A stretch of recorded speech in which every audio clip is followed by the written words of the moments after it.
I'd like to introduce Ken Carey. He joined the St. Lawrence Seaway Management Corporation as Manager of Business Development in November of 2017.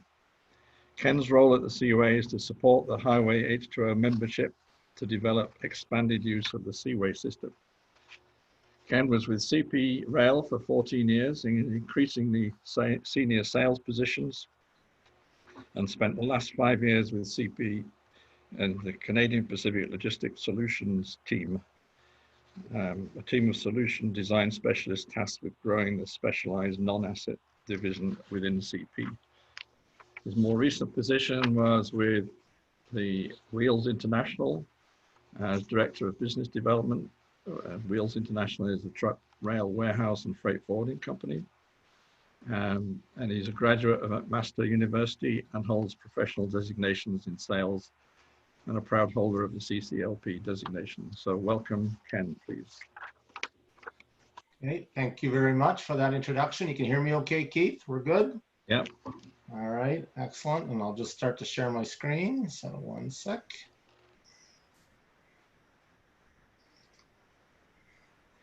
Okay, so hopefully you guys have that on your screen. First of all, thank you very much for the opportunity to chat with you guys today. I mentioned to Keith, I appreciate the opportunity. I'm a very proud Mac grad, got a degree in economics and a degree in history from McMaster, so love to partake with anything to do with McMaster, so thank you for that. I was mostly worried about my dad. Speaking of data and managing, technology, I have 2 teenage daughters, so you never know what kind of technology you're going to have in the afternoon as they fire up all of their different devices. So hopefully we're good and connected and you guys can see my screen. And as mentioned, questions, I guess, will be at the end. So just going to start here. So here's the quick agenda about what I'll go through. We're going to run through various topics, so we'll get right into it. First page is sort of to give you an overview of what the system itself is about. We call this Highway H2O, and the reason we do is we like to think of ourselves really as a network of partners. We kind of sometimes call ourselves we're in competition, where some ports are at times competing with each other, but obviously we all work together to support each other to move marine freight throughout the lakes. We're very interconnected. So a vessel as we see here, into Port of Hamilton with an inbound load from Europe could end up being an outbound load out of one of our US partners. So 41 ports in the system, very large region. It's really the gateway it's the gateway to the heartland of North America. I think this one, these are the latest numbers on the system itself. And just to give you a sense of the impact the marine industry has on on both sides of the border, 238,000 jobs in Canada and the US. These are the latest numbers as we have them from 2018. Great, just to highlight, we've been very fortunate in a way, where a lot of my industry friends at CP or CN and other have really had a hard go with COVID. Don't get me wrong, we're having a little lower start to the season as well in the year to date. But, we have so many, we're going to talk about some of our resiliency and so forth, but because we have such a diverse product share and different commodities that move through the system, we've really been able to weather this storm so far pretty well. We're down, 10, 12% year to date. But again, compared to some of my friends over at the rail, where some commodities are down 90%, we're doing pretty well. But that being said, we have, a large impact of different areas all across the region. And obviously pay lots of those fun things called income tax. So this is the various sections of the system, and I'm going to touch on. We're very proud of the fact that as a supply chain, we provide all of these items. During my time at CP, I spent a lot of time on both the intermodal side and the carload. CP, again, great carrier, great supply chain.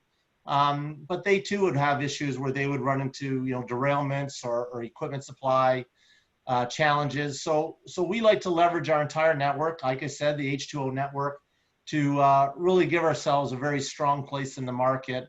So when we're competing or comparing ourselves against the other modes, we can leverage ourselves in various ways. So we also leverage lots of different data to help all these different items that you're going to see here as I proceed. So predictability.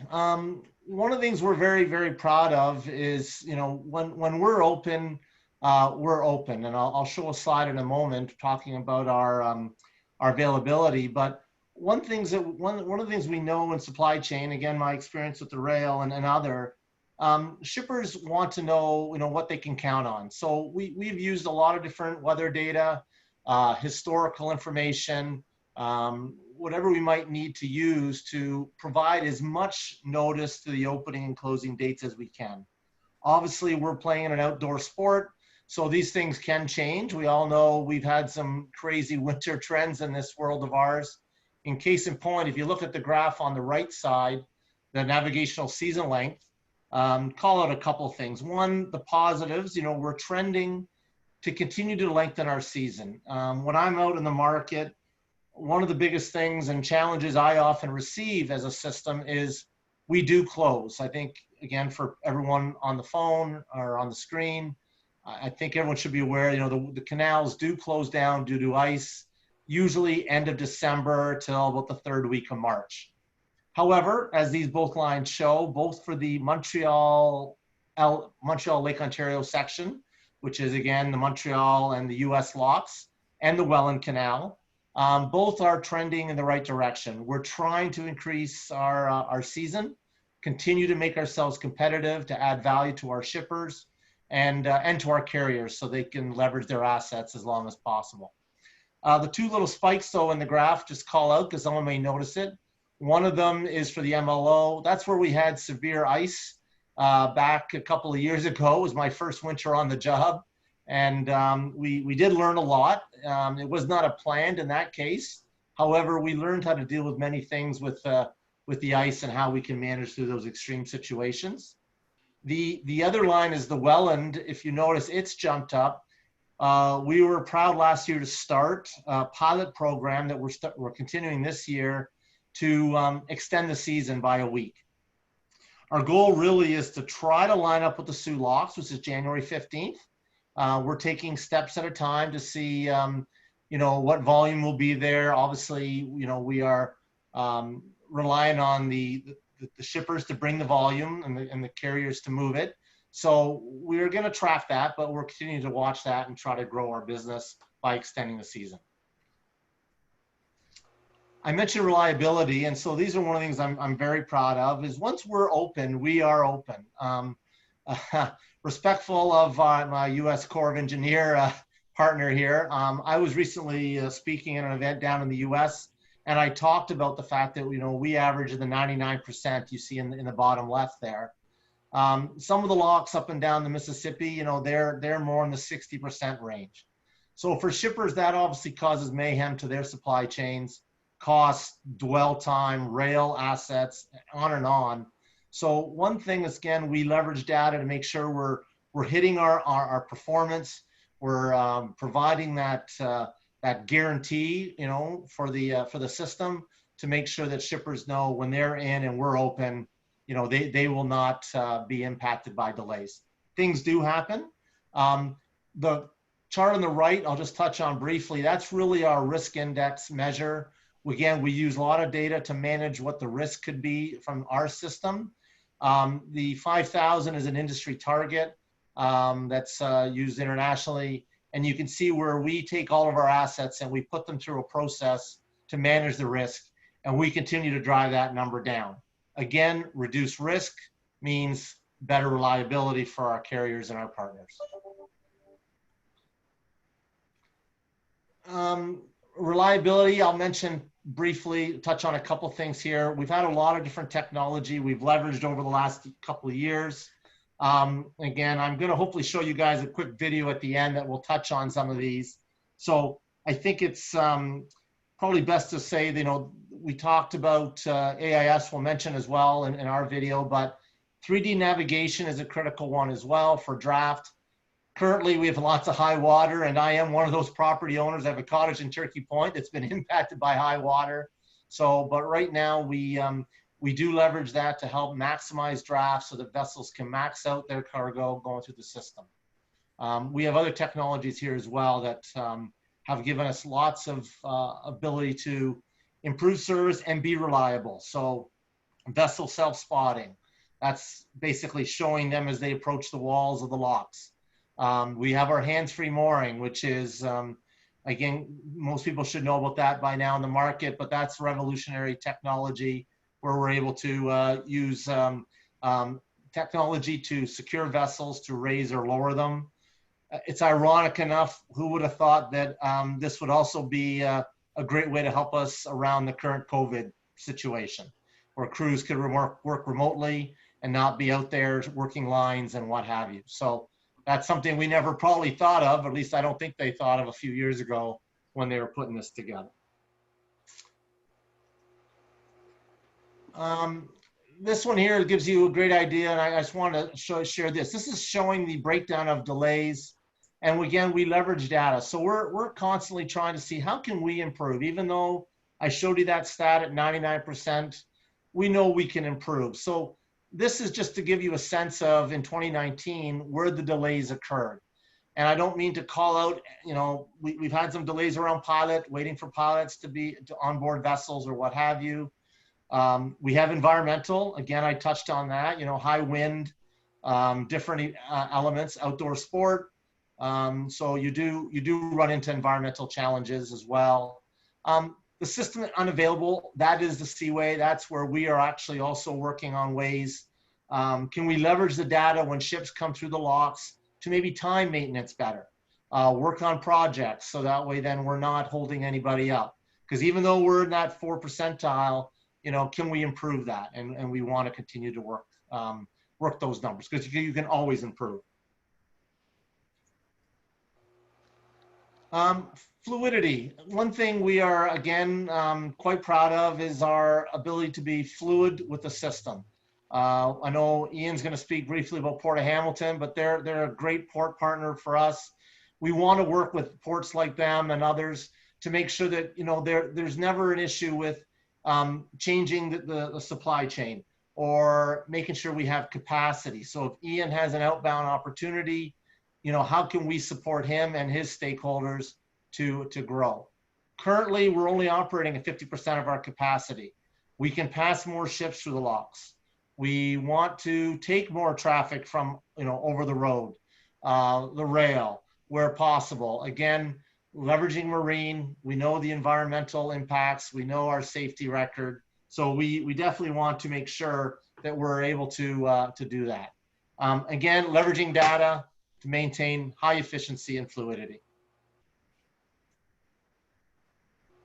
Resiliency, you know, we've seen many new vessels on the lakes. Billions of dollars have been spent for the carriers. Carriers are updating their systems as well, with updating with new fuel, moving to LNG. So that way they are not only compliant to some of the changes in the world with the IMO and so forth, but also being able to right size to the market.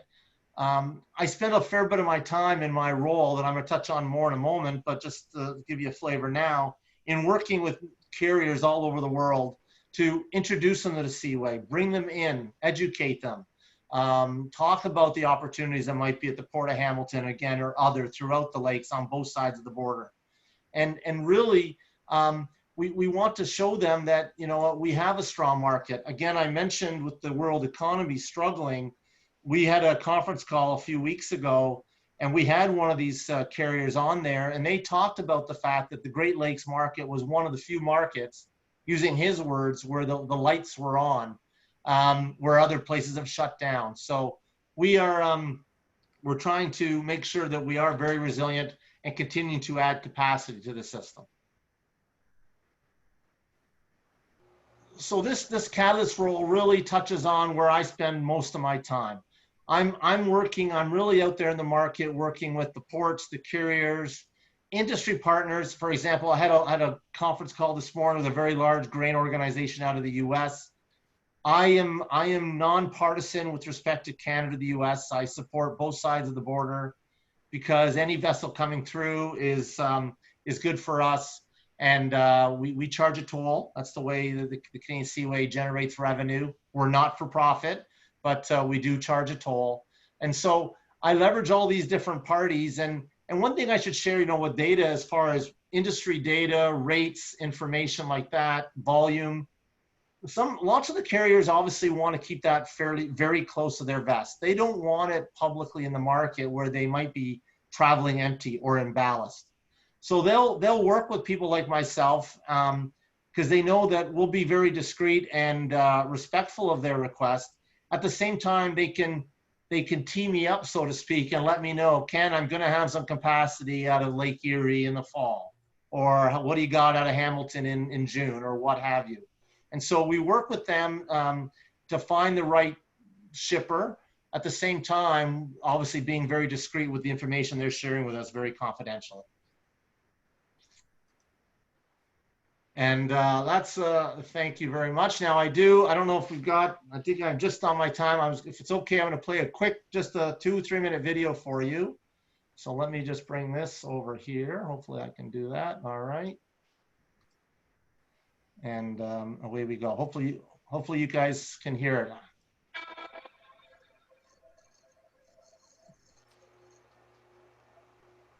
Can you hear that? Ian Hamilton, I can see you on my screen. Can you hear that video, sir? No. I can see that and can see it. Hear something as well. You can hear it, yes? I can't hear it. You can't hear it. Okay, one sec. I'm just gonna do this a different way. Really quick, I think because I shared it. Let's do that and share computer sound, share. All right, it should be good now. Let me just go back. And I know I'm watching my time, so. Hear that now? Every year, over 200 million tons of cargo move through the Great Lakes Seaway system, supported by 50 ports and a vast range of connecting roads and rail links. This 3,700-kilometer marine highway supports jobs and trade throughout the heartland of North America. With economic output estimated at $6 trillion, the provinces and states bordering the Great Lakes Seaway system account for 30% of combined Canadian and U.S. economic activity and employment. The region would rank as the third largest economy in the world if it were a country. Positioned at the core of this economic powerhouse, the Great Lakes Seaway system serves as a vital supply chain. The Great Lakes and St. Lawrence River have served as transportation corridors since long before Canada or the U.S. achieved nationhood. With the opening of the St. Lawrence Seaway in 1959, a new era in shipping was established. Built as a binational partnership between the U.S. and Canada, the Seaway's 15 locks enable ships to travel between the Great Lakes and the Atlantic Ocean, a difference in height equivalent to a 60-story building. Administration of the Seaway is shared between the St. Lawrence Seaway Management Corporation in Canada, a not-for-profit corporation established by the Government of Canada, and the St. Lawrence Seaway Development Corporation, a federal agency within the U.S. Department of Transportation. Today, the Seaway corporations continue to work with industry partners to reinforce the Seaway's efficiency and safety. The Seaway was the first inland waterway to implement the automatic identification system, which enables the monitoring of ship locations by satellite, enhancing traffic control throughout the system. The Seaway corporations have also led efforts to implement a draft information system, which provides mariners with a 3D model of the channel, enabling ships to precisely chart their way along the various channels. The implementation of hands-free mooring represents the greatest advancement in Seaway operations since its inception in 1959. Each lock is equipped with 3 hands-free mooring units, which reach out to secure a ship during lockage, utilizing vacuum pads instead of traditional wire or rope lines. Ships are held by the mooring units, which move up and down rails recessed within the lock walls as the ship is raised or lowered. Once the ship is at the desired level, the mooring units release their grip, allowing the ship to proceed on its journey. With the elimination of tie-up lines for most vessels, Seaway employees and vessel crews face fewer safety risks, and vessels experience less wear and tear as they enter and exit locks. Hands-free mooring also eliminates the need for special vessel fittings, enabling the St. Lawrence Seaway to welcome a broader range of ships from the world fleet. Seaway carriers are in the process of investing billions of dollars in fleet renewal, commissioning dozens of state-of-the-art ships. Many of these new ships can carry the equivalent of almost 1,000 truckloads. Marine transportation is the most energy-efficient way to move cargo. Look. I'm going to stop my share there because I know I'm watching my time. So I thought that's a good way to give you a good visual at the end. But thank you very much, Keith. And I guess I'll revert back to you, sir. Thank you very much. You've certainly made some progress over the last 10, 15 years. It's great to see. Thank you. Thank you very much.